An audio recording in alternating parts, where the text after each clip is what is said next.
The evening air was thick with anticipation when Jesse Marcel, the intelligence officer stationed at the Roswell Army Airfield, received the call that would change everything.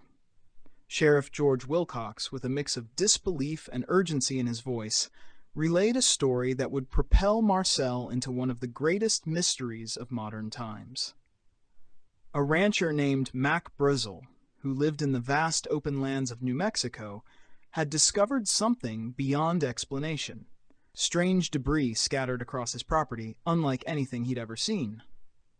Brazel, an ordinary man living in an ordinary time, was used to seeing the occasional plane or military craft fly overhead, given the proximity of Roswell's military base. But this was different. The wreckage wasn't from any known airplane or balloon. It was something far stranger. Marcel grabbed his gear, threw it into his jeep, and set off into the desert. The drive felt longer than usual as the orange-pink glow of the desert sky dimmed into a blanket of night. As he sped towards the ranch, his mind raced with questions. Could this be one of the mysterious flying saucers people had been talking about in recent weeks? Could it be that he was about to come face to face with something otherworldly? When he arrived at Brizzle's ranch, the scene was nothing short of surreal. The debris field was enormous, stretching across acres of land. Under the flickering beams of his flashlight, Marcel saw pieces of metallic foil that looked almost weightless, yet indestructible. No matter how much he bent or twisted the material, it snapped right back into place. Nearby, there were beams that looked like wood, but felt much stronger, lighter than balsa wood, yet unbreakable. Marcel was speechless. He'd been trained to recognize military hardware from around the world. But this wasn't from any country or military he knew. He knelt down, picking up one of the pieces of foil-like material. His heart pounded. What was this stuff? And where did it come from? As he explored the site, Brazel, standing nearby with wide eyes, began recounting the events leading up to this discovery. A few days earlier, after a thunderstorm, Brazel had come across the wreckage while checking his livestock. At first, he didn't know what to think of it. The materials were scattered far and wide, as if something had exploded in midair. Unsure of what to do, he contacted the sheriff, who in turn called the military. What struck Marcel was the consistency of Brazel's account. This wasn't a man prone to tall tales or exaggeration. He was practical, level-headed, and visibly disturbed by what he had found. Brazel kept repeating that he'd never seen anything like this in his life, and in a place as remote as the New Mexico desert, that was saying something. After collecting as much of the wreckage as they could, Marcel knew he had to get back to the base and report his findings. He gathered up the strange materials, loaded them into his vehicle, and set off under the cover of night. As he drove, he couldn't shake the eerie feeling that whatever he had just discovered wasn't from Earth. The next day, things only got stranger. As soon as Marcel returned to the base, word spread quickly. The Roswell Army Airfield issued a press release claiming they had recovered a flying disc from the crash site. The news sent shockwaves through the small town of Roswell and quickly spread across the country. For a brief moment, it seemed like the impossible had happened, proof of extraterrestrial life right here in New Mexico. But just as fast as the story spread, it was quashed. Within hours, military officials issued a retraction. They claimed the wreckage wasn't a flying disc at all, but merely a weather balloon. Photos were released showing Marcel and other officers holding what appeared to be flimsy balloon remnants, reinforcing the new narrative. Yet those who had seen the debris firsthand, including Marcel, weren't convinced. The material they had recovered was unlike anything they'd ever encountered. Certainly not the kind of stuff you'd find in a typical weather balloon. For Marcel, the official explanation simply didn't add up. Meanwhile, the locals of Roswell were buzzing with rumors. People in town had started to hear strange stories. stories about bodies, not just debris, being recovered from the crash site. According to some witnesses, the military had cordoned off the area and secretly transported the remains of what many believed were extraterrestrial beings. One of the most persistent accounts came from a mortician named Glenn Dennis. Dennis claimed he had been contacted by the military to provide child-sized coffins shortly after the crash. Later, he overheard nurses discussing autopsies being performed on strange, small-bodied creatures that were definitely not human. For many in Roswell, these stories added fuel to the fire of suspicion. Why would the military be so secretive if it were merely a weather balloon? And why would they need such intense security measures for something so mundane? As Marcel continued to grapple with the mystery of what he had witnessed, the town of Roswell began to evolve into a hotbed of conspiracy theories. People whispered about government cover-ups and secret operations. Some even claimed that the wreckage and whatever else had been recovered had been transported to Wright-Patterson Air Force Base in Ohio, where it was being studied in a top-secret facility known as Hangar 18. Marcel himself, now convinced that the official explanation was far from the truth, would later tell his story to UFO researchers, sparking a new wave of interest in the Roswell incident. He recounted how the material he handled couldn't have come from any known military project, and how, deep down, he believed that what he had found was something not of this earth. As more and more people came forward with their own accounts of what happened in Roswell, the mystery only deepened. Witnesses, from ranchers to military personnel, shared stories of strange lights in the sky, strange figures being transported under heavy military guard, and most unsettlingly, small bodies with large heads being carried away from the crash site. The story of Roswell was no longer just a tale of a crashed weather balloon. It had become a full-blown legend, one that would continue to captivate and perplex generations to come. As the news about the Roswell crash spread, tensions in the town began to rise. What had initially seemed like a groundbreaking discovery, a potential encounter with extraterrestrial life, had quickly morphed into an unsettling cover-up, at least in the eyes of many witnesses and locals. Jesse Marcel, along with others who had seen the debris up close, remained convinced that the official story didn't add up. Over the following days, more witnesses started to speak out, and rumors of strange occurrences circulated through the quiet streets of Roswell. One such witness was a firefighter named Dan Dwyer, who claimed that he was called out to the crash site shortly after the incident. According to Dwyer, when he arrived, he saw not only the wreckage, but also small humanoid beings lying among the debris. The bodies, Dwyer said, had large heads and strange gray skin, a detail that aligned with other emerging testimonies. Although Dwyer didn't live to see his story reach widespread attention, his daughter, Frankie Rowe, would later tell investigators what her father had witnessed that day. Another account came from local Roswell resident William Woody, who recalled seeing strange lights in the sky the night the crash supposedly happened. Woody's sighting, while brief, added weight to the growing belief that something extraordinary had occurred. These sightings were consistent with other reports of unidentified flying objects seen across the southwestern United States around that time. Meanwhile, at the Roswell Army Airfield, things were far from calm. Word had spread that the debris was no ordinary military wreckage, and those who had initially been involved in recovering it were starting to grow nervous.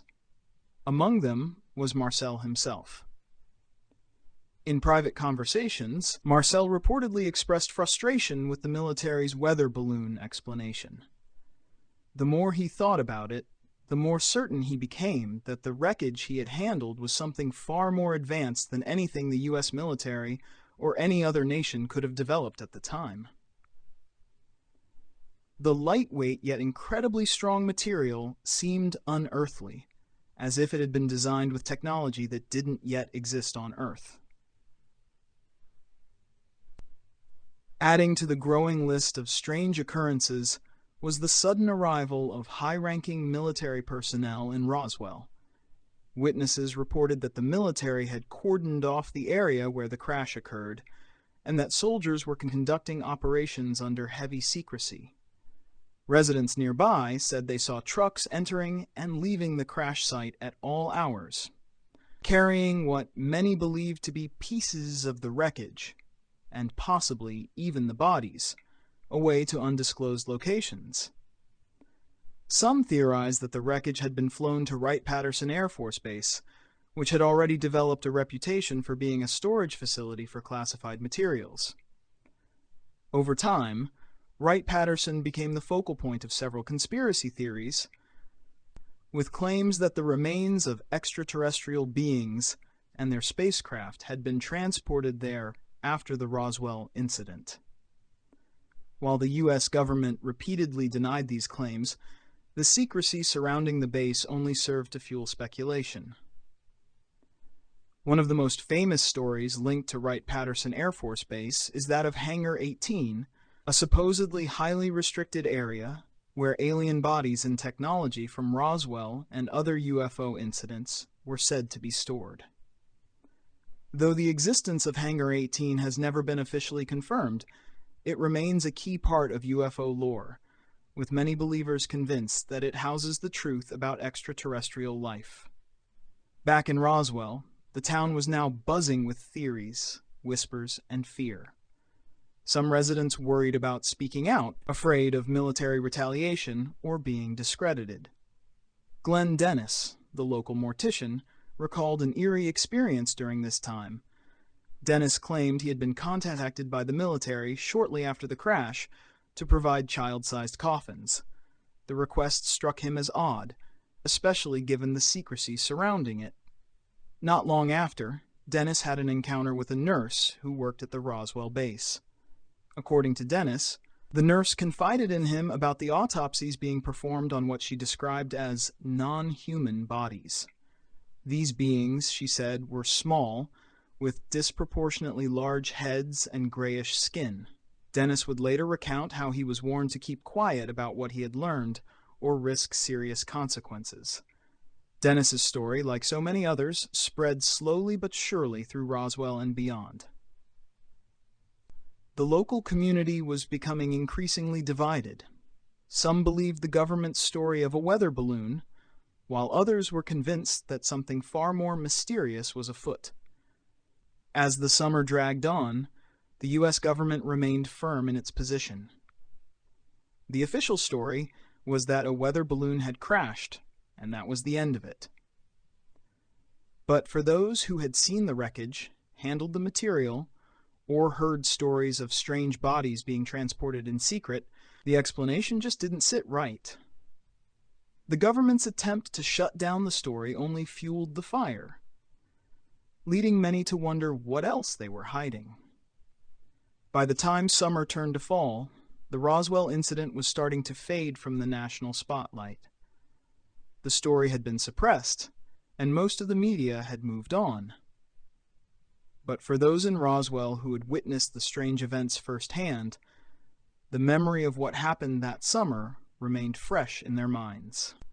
As years passed, the Roswell incident became a kind of urban legend, with each retelling adding new layers to the mystery. But it wasn't until the late 1970s and early 1980s, when Jesse Marcel finally spoke out publicly, that the story would explode back into the public consciousness. Marcel, now retired from the military, gave interviews in which he revealed that he had never believed the weather balloon explanation. In his mind, what he had seen in 1947 was not of this world. His testimony reignited public interest in the case, sparking a renewed investigation into what had really happened in the desert outside Roswell. As Jesse Marcel's public statements rekindled interest in the Roswell incident during the late 1970s, what had been a mostly forgotten tale exploded into a full-blown conspiracy theory that captivated the world. UFO researchers, authors, and investigative journalists began to dig deeper, interviewing witnesses and piecing together the fragments of the story that had been obscured by time and government secrecy. Marcel's revelations came at a time when the American public had grown increasingly distrustful of the government, particularly after events like Watergate and the release of the Pentagon Papers. These events had shown the public that the government was more than capable of hiding the truth, which made the official Roswell narrative even more suspect in the eyes of many. Marcel's testimony gave a new credibility to the belief that something truly extraordinary had happened back in 1947, something that the government had gone to great lengths to cover up. It wasn't just Marcel who fueled this renewed interest. Other Roswell residents began coming forward with stories that aligned with his claims. Frankie Rowe, the daughter of firefighter Dan Dwyer, gave one of the most compelling accounts. She described how her father had come home after responding to the crash site, visibly shaken. According to Rowe, her father told her about seeing strange, small bodies at the scene, bodies that didn't look human. Although Rowe was just a child at the time, the memory stayed with her, and years later, she recounted the details of her father's experience to UFO researchers. At the same time, Glenn Dennis, the mortician, had his own chilling tale to share. His story of the mysterious military request for child-sized coffins had raised eyebrows, but it was his encounter with a nurse at the Roswell base that truly shocked investigators. Dennis claimed that the nurse, who had since disappeared under strange circumstances, had described autopsies being performed on small humanoid bodies with large heads and slanted eyes.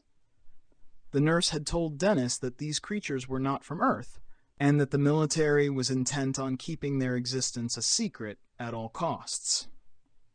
As the stories multiplied, so did the theories about what had really happened in Roswell. Some believed that the government had recovered not just wreckage, but an entire alien spacecraft, complete with the bodies of its extraterrestrial crew. According to these theories, the wreckage and bodies were swiftly transported to Wright-Patterson Air Force Base in Ohio, where they were studied in utmost secrecy. This is where the legend of Hangar 18 comes into play. Many conspiracy theorists believe that Hangar 18 is a top-secret facility where the U.S. government stores and studies alien artifacts, including the bodies from Roswell. Others took the theory even further, suggesting that the U.S. government had not only recovered alien technology, but had actively reverse-engineered it for military purposes. This idea gained traction with the publication of Colonel Philip Corso's book, The Day After Roswell, in 1997. Corso, a former Army officer, claimed that he had been involved in a secret program to integrate alien technology into U.S. military projects. He alleged that many technological advancements from the latter half of the 20th century, such as fiber optics, night vision, and integrated circuits, were the result of reverse engineering alien technology recovered from Roswell. Although Corso's claims were met with skepticism, they resonated with those who were already inclined to believe in the extraterrestrial explanation. As the Roswell story continued to grow in the public consciousness, it became the subject of numerous books, documentaries, and films. Hollywood latched onto the narrative, producing movies like Roswell and Independence Day, which played on the themes of alien encounters and government cover-ups. UFO enthusiasts flocked to Roswell, turning the once quiet town into a hub of UFO tourism. The annual Roswell UFO Festival became a major event, attracting thousands of visitors each year, all eager to explore the town's connection to one of the greatest unsolved mysteries of the 20th century.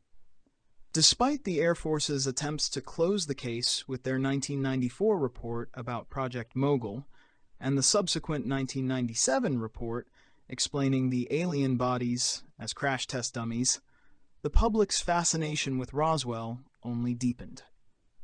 Many were unconvinced by the official explanations, pointing out inconsistencies in the government's narrative.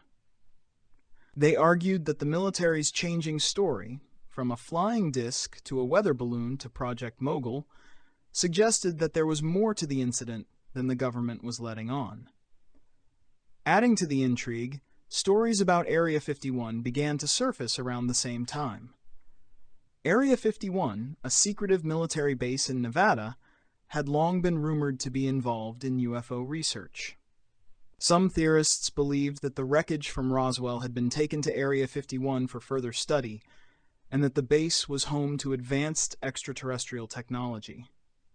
Over the years, Area 51 became as much a part of UFO lore as Roswell itself, with many people convinced that the government was hiding evidence of alien contact there. But for all the speculation, no one has ever produced definitive proof of what happened at Roswell. The U.S. government continues to maintain that the crash was part of a top-secret military operation, but for many, the questions remain. What really crashed in the desert that summer? Were the strange materials Jesse Marcel handled the result of a weather balloon, or were they from a craft not of this world? And what about the stories of alien bodies? Were they merely the product of imagination and misremembered events, or is there something more to the tale? As we move further into the 21st century, the Roswell incident remains a tantalizing mystery. Despite numerous investigations, public disclosures, and declassified documents, the truth about what happened in 1947 seems as elusive as ever. Perhaps one day, new evidence will emerge that sheds light on the events that have captured the imaginations of millions. Or maybe Roswell will remain forever in the realm of legend. A story that continues to provoke wonder, fear, and fascination. For now, the desert winds continue to blow over the quiet ranches of New Mexico, and somewhere out there the truth, whatever it may be, waits to be uncovered.